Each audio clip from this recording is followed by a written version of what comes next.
You ask Tiger to calculate. This deals with linear inequalities with one unknown. The final result is y greater than -1.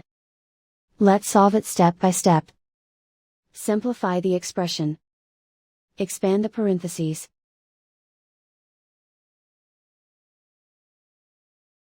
Simplify the arithmetic.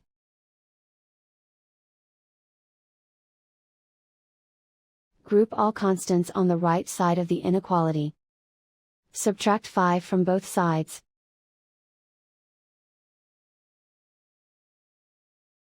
Simplify the arithmetic.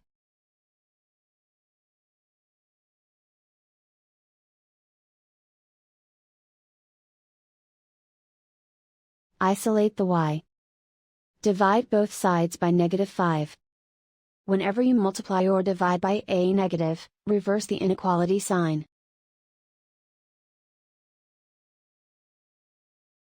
Cancel out the negatives.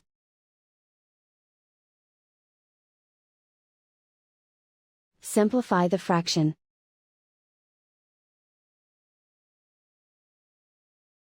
Move the negative sign from the denominator to the numerator.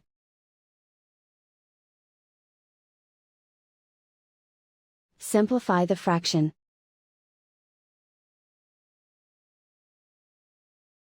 Plot the solution on a coordinate grid. And so the final result is y greater than -1.